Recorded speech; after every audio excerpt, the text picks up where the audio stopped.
"Get out of my house, you crazy woman." Scott's words keep echoing in my head as I sit on the curb, tears streaming down my face. I can still feel the sting of his hands shoving me to the floor and the coldness in his eyes as he threw me out like garbage. This is how my 61st birthday has turned out, my own son treating me like I'm nothing. It's like I haven't spent my entire life loving him, raising him, and sacrificing for him. Now, because of that awful wife of his, he can't even stand the sight of me. Rachel, even her name makes my blood boil. From the moment Scott brought her home, I knew she was trouble. The way she looked at me, like I was just an obstacle in her path. The way she whispered in Scott's ear, turning him against me little by little. I warned him not to marry her, begged him to see through her manipulations, but he was blinded by lust, by the idea that she loved him unconditionally. The only thing that woman loves is herself.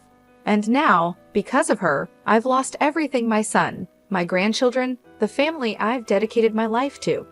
I've been cast aside like yesterday's trash. As I sit there, wallowing in my misery, a car pulls up beside me. The window rolls down, revealing the concerned face of my best friend, Sabrina. "Damn, what happened? What are you doing out here?" she asks, her voice full of worry. I can barely choke out the words. "Scott, he kicked me out, said I was crazy, and that it was his house now." Sabrina's eyes widen in shock, then narrow in anger. "He did what? On your birthday? Oh, honey, get in the car. You're coming home with me." I climb into the passenger seat, my body numb, as Sabrina drives. She keeps glancing over at me, her brow furrowed. "This is unacceptable, Julia. Scott can't treat you like this. Something has to be done." I shake my head sadly. "What can I do, Sabrina? He's a grown man. He's made his choice." Sabrina purses her lips, a determined look in her eye. "Maybe so, but that doesn't mean he gets to get away with it. You're his mother, for God's sake. It's time Scott and that awful wife of his learned. There are consequences for their actions." I turn to her, confused. "What are you saying?" A slow smile spreads across Sabrina's face. "I'm saying, my dear, that it's time for a little revenge, and I know just the person to help us get it." As we speed into the night, I feel a flicker of something I haven't felt in a long time. Hope. Hope that maybe, just maybe, I can make Scott and Rachel pay for the pain they've caused. That maybe karma will finally catch up to them. The day started off well enough. It was my birthday, and despite everything that had happened with Scott, I was determined to make the most of it. I spent the morning tidying up the house, putting up a few decorations, and preparing a special dinner. I even bought a cake from the bakery down the street, the one Scott always loved as a kid. Around noon, I called Scott, my heart fluttering with a mix of hope and worry. To my surprise, he actually answered. "Hey, Mom, what's up?" His tone was neutral, guarded. I took a deep breath. "Well, I was wondering if you, Rachel, and the kids would like to come over for dinner tonight. It's my birthday, and I thought it would be nice to spend some time together as a family." There was a long pause. I could hear muffled voices in the background, like he was discussing it with someone. Finally, he spoke. "Yeah, okay, we could do that. What time?" Relief washed over me. "How about 5 p.m.? I'm making your favorite lasagna." "Sure, see you then." He hung up before I could say anything else. The rest of the day passed in a blur of preparation and anticipation. By the time 5 p.m. rolled around, everything was perfect. The lasagna was bubbling in the oven, the table was set, and the cake was proudly displayed on the counter. Right on time, the doorbell rang. I practically ran to answer it, a huge smile on my face. But the moment I opened the door, my heart sank. Scott stood there, a scowl etched on his face. Beside him was Rachel, her lips curled into a sneer. The kids were nowhere to be seen.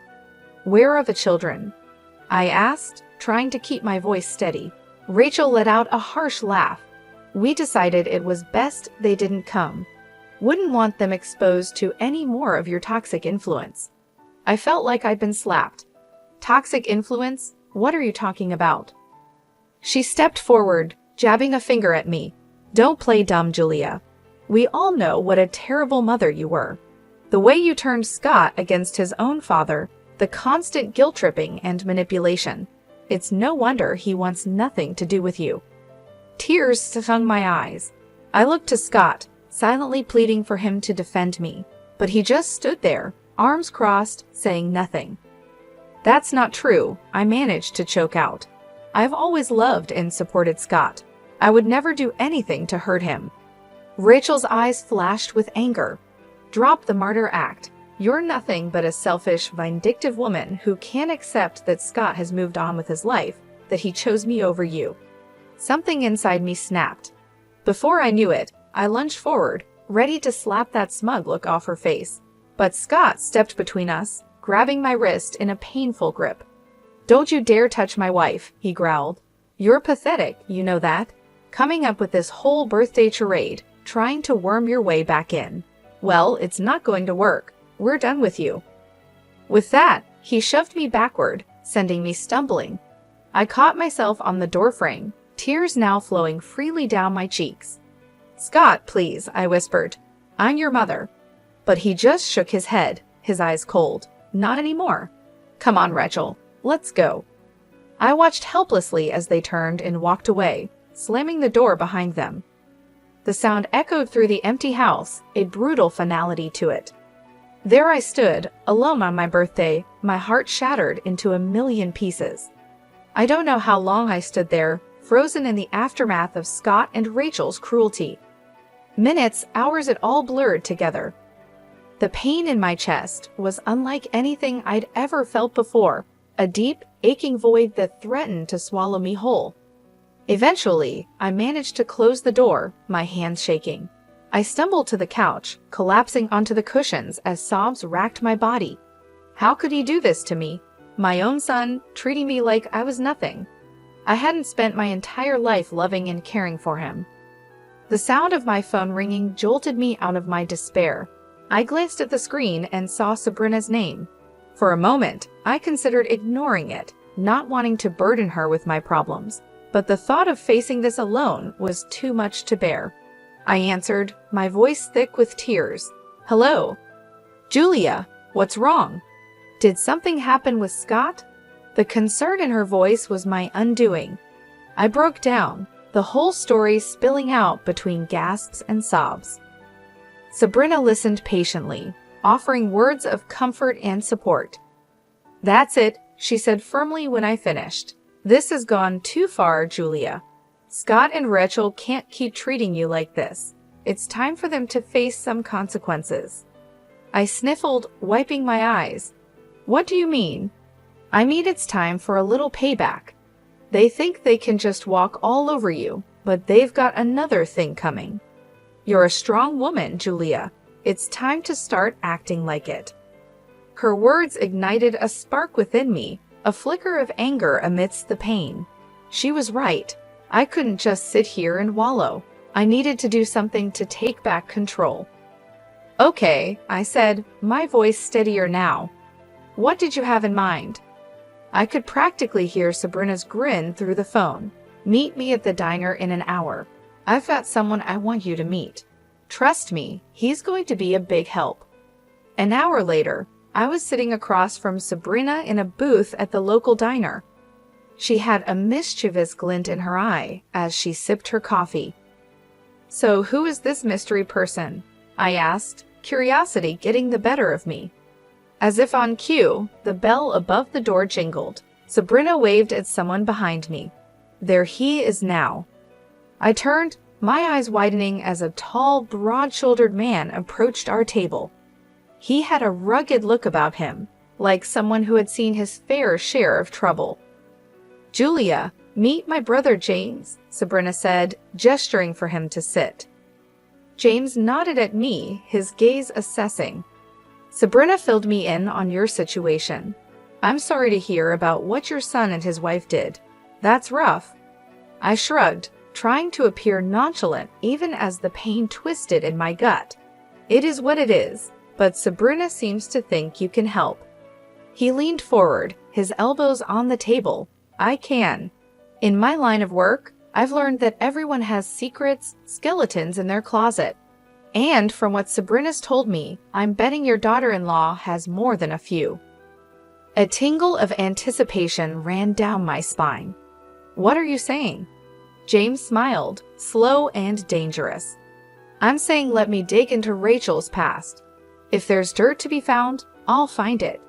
And once we have that information, well, let's just say karma has a way of coming back around. I sat back, my mind spinning with possibilities. Could this really work? Could I finally make Scott and Rachel pay for what they had done? Looking into James's confident eyes, I made my decision. I'm in, let's do this. He nodded, satisfied. Excellent. Give me a week. I'll be in touch. As he stood to leave, I felt a renewed sense of purpose and determination. They thought they could break me, but they were wrong. It was time for revenge. The week crawled by, each day feeling like an eternity. I tried to keep myself busy, throwing myself into cleaning the house, running errands, anything to distract from the constant churn of my thoughts. What would James find? Would it be enough to bring Scott and Rachel to their knees?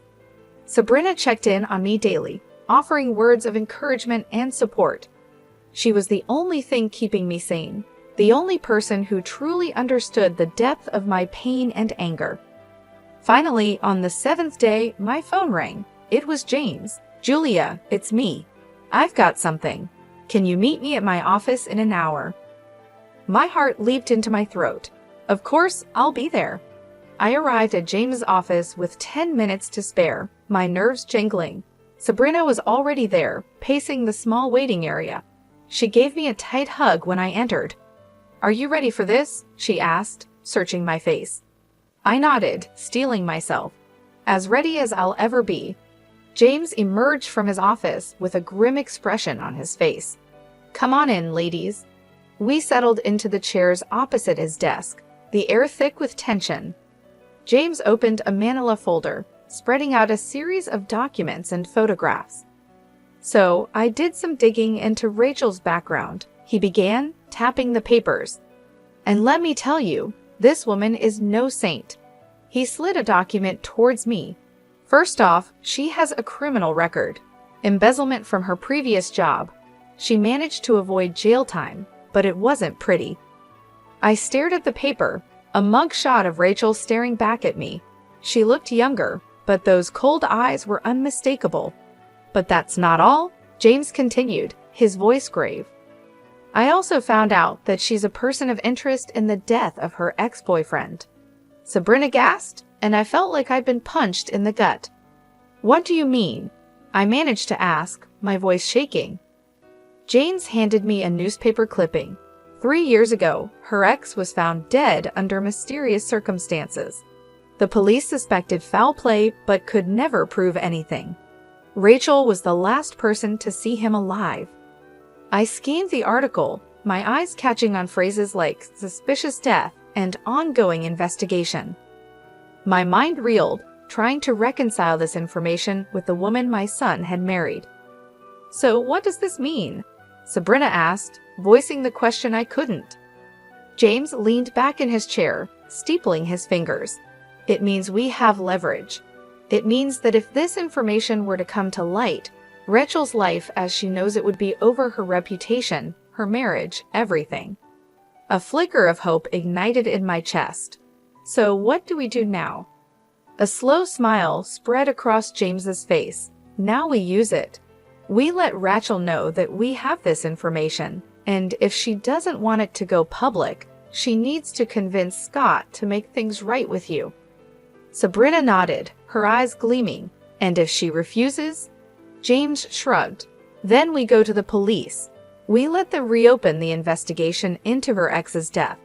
One way or another, Rachel will face the consequences of her actions. I sat there, stunned, trying to process it all. Could it really be this simple?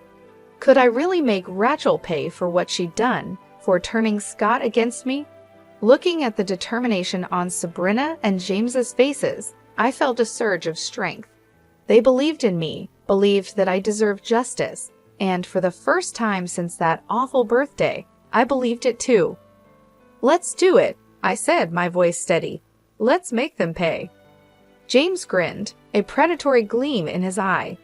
"Excellent. Give me a day to put everything in motion. By this time tomorrow, Rachel won't know what hit her." As we left the office, Sabrina squeezed my hand. "You're doing the right thing, Julia. Don't ever doubt that." I squeezed back, feeling a sense of purpose and righteous anger. They had picked the wrong woman to mess with. It was time for Rachel to learn that lesson the hard way. True to his word, James called me the next day. "It's done," he said, a note of satisfaction in his voice. I sent all the information to Rachel, along with a little message letting her know that if she doesn't want it to go public, she needs to convince Scott to make amends with you. I felt a mix of excitement and nervousness. "Do you think it will work?" "Only one way to find out," James replied. "But trust me, with the dirt we have on her, she'd be crazy not to comply." I hung up, my mind racing. Would Rachel really cave? Would she really force Scott to apologize and make things right? A part of me dared to hope, even as another part whispered that it was too good to be true. Hours passed with no word. I paced my living room, jumping at every sound, convinced it was the doorbell or the phone. But as evening fell, there was still nothing. Just as I was about to give up and go to bed, there was a pounding at the door. My heart in my throat, I'd opened it to find Scott standing there, his face full of anger. "What the hell did you do?" he snarled, pushing past me into the house. I stumbled back, caught off guard. "What are you talking about?" He turned on me, his eyes blazing. "Don't play dumb. Rachel told me everything about the private investigator, about you digging up her past. What? You thought you could blackmail her into making me forgive you?" I stood my ground, lifting my chin. I didn't blackmail anyone. I simply let her know that her actions have consequences, that she can't just destroy my life and get away with it. Scott let out a harsh laugh. "Destroy your life? Are you serious? You're the one who's trying to destroy our marriage, our family. First with your constant guilt-tripping and manipulation, and now this." Anger surged through me, hot and bright. "I'm not the one who turned you against me, Scott. That was all Rachel. She's poisoned you. Can't you see that? She's a criminal, a liar, maybe even a murderer." For a moment, Scott looked stunned. Then his face hardened. "You're unbelievable. You really think I'm going to believe your crazy accusations over my own wife, the mother of my children?" "They're not accusations. They're facts." James found proof. "I don't care what your little detective friend found," Scott roared. "Rachel is my wife, and I trust her. I love her, and nothing you say or do is going to change that." Tears stung my eyes, blurring my vision. "So that's it then? You're choosing her over me, your own mother?" Scott's jaw clenched. "You made that choice for me the moment you decided to pull this stunt. I'm done with you, Mom. Done with your lies, your schemes, all of it." He turned to leave, and panic seized me. I couldn't lose him, not like this. "Scott, please," I called out, but he was already gone, slamming the door behind him. The finality shook me to my core. I sank to the floor, sobs tearing from my throat. It wasn't supposed to happen this way. The truth was supposed to set me free, to bring Scott back to me. Instead, it had only driven him further away. Through my tears, I heard my phone ringing. It was James. I answered, my voice thick and shaky. "Julia, what happened? Did it work?" A bitter laugh escaped me. "No, it didn't work. Scott, he's gone. He chose Rachel." There was a pause, then James spoke, his tone determined. "Then we move on to plan B. We go to the police, get them to reopen the investigation into Rachel's ex's death." I shook my head, even though he couldn't see me. "What's the point? It won't change anything." Scott made his choice. "This isn't about Scott anymore," James said firmly.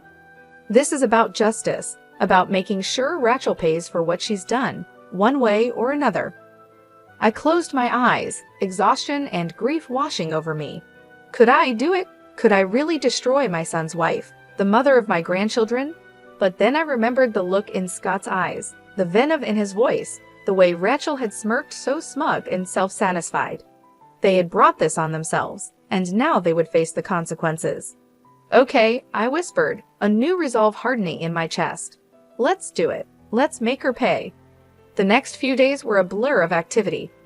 James and I gathered all the evidence he had collected, organizing it into a neat package to present to the police. Sabrina was a constant presence, offering support and encouragement when my resolve wavered. Finally, the day arrived.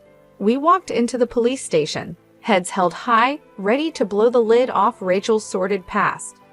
The detective listened intently as we laid out our case, his brow furrowing as he examined the documents and photographs. When we finished, he sat back, a grim expression on his face. "This is serious stuff," he said, tapping the file.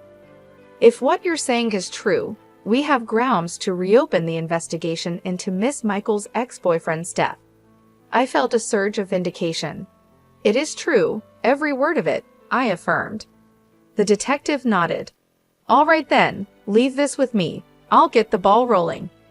We left the station, a sense of anticipation thrumming through me. It was really happening. Rachel was finally going to face the music. 5 days later, I received a call from James. "Turn on the news," he said, a note of triumph in his voice. I did as he said, my heart pounding as the anchor's face filled the screen. "Breaking news," she announced, her expression serious. Local woman Rachel Michael has been arrested in connection with the previously unsolved death of her ex-boyfriend, Andrew Huberman. New evidence has come to light, prompting police to reopen the investigation.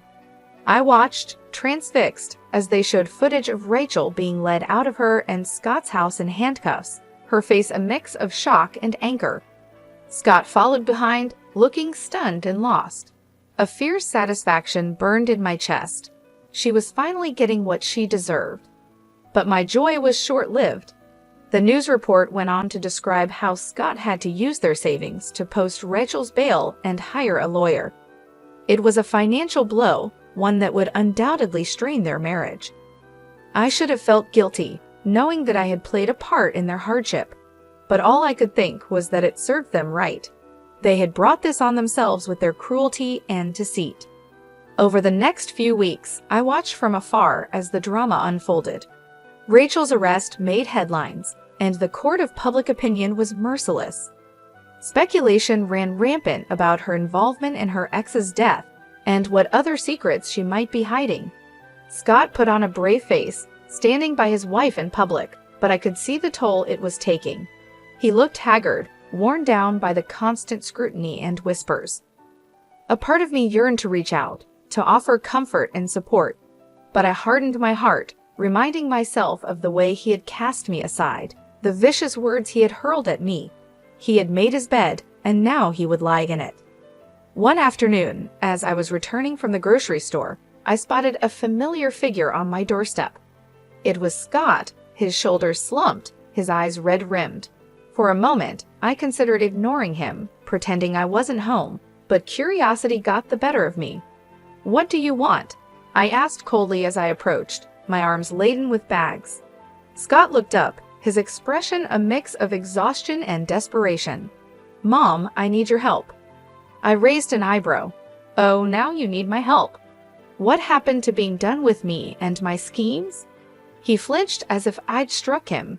I know I said some awful things, but this is bigger than that. Rachel's in real trouble, Mom. The evidence against her, it's bad." A flicker of unease passed through me.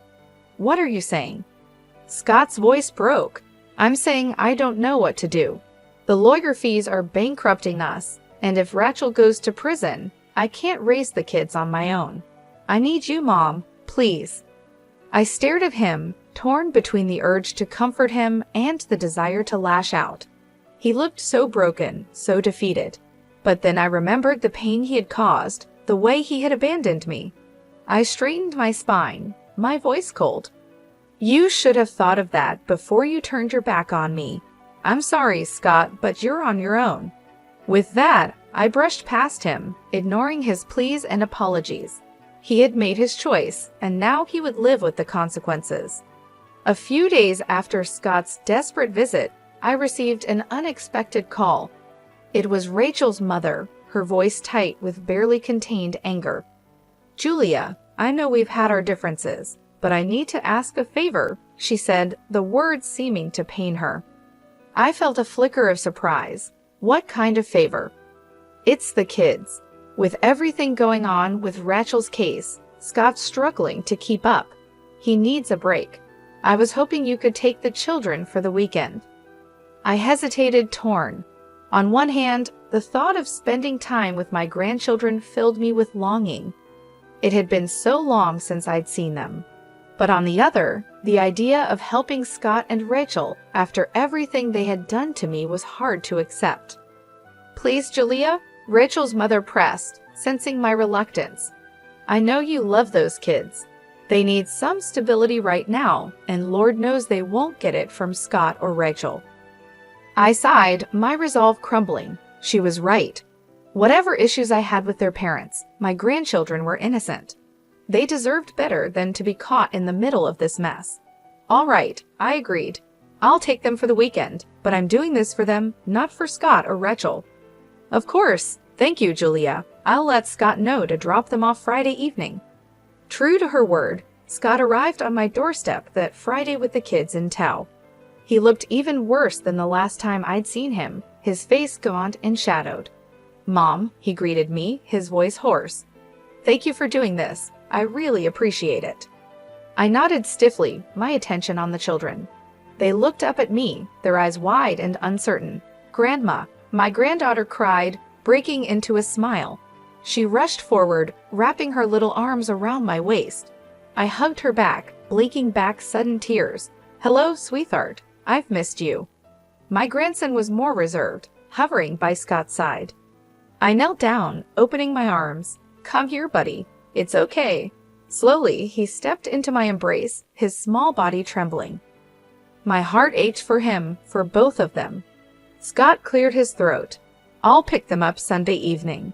If anything comes up, just give me a call." I straightened, meeting his gaze coolly. "We'll be fine. Enjoy your weekend." With a final nod, he left, leaving me alone with the kids. I took a deep breath, forcing a smile. Who wants pizza for dinner? The weekend passed in a blur of laughter, games, and stories. For a little while, I was able to forget the drama and heartache, lost in the simple joy of being with my grandchildren. But all too soon, it was over. Scott arrived to collect the kids, his expression guarded as they gathered their things. "Grandma, can we come stay with you again soon? We had so much fun." My granddaughter tugged on my hand. I smiled, smoothing her hair. "Of course, honey, anytime you want." Scott's jaw tightened. "We should get going. Say goodbye, kids." They hugged me tightly, their little faces sad. I watched as they climbed into Scott's car, my heart heavy. As he prepared to leave, Scott paused, turning back to me. "Listen, Mom, about what they said. I don't want you getting any ideas. This was a one-time thing." I bristled, anger sparking. "Excuse me? You think I'm trying to turn them against you?" "Wouldn't be the first time," he muttered. I saw red. "How dare you? I have done nothing but love and support those children, which is more than I can say for you and Rachel. You're so wrapped up in your own drama, you can't even see how much they're hurting." Scott's face flushed. "You have no idea what we're going through. No idea the stress, the pressure." "And whose fault is that?" I cut him off. "You chose this, Scott. You chose Rachel and all the chaos that comes with her. Don't you dare put that on me." He stared at me, his eyes hard. "This isn't over, Mom. I won't let you poison my kids against me the way you did with Dad." With that, he got in the car and drove away, leaving me shaking with rage and hurt. I stood there, watching until the car disappeared from view, a cold determination settling over me. If Scott wanted to play hardball, then so be it. I was done playing nice. It was time to end this once and for all. The day of Rachel's trial arrived, cold and gray.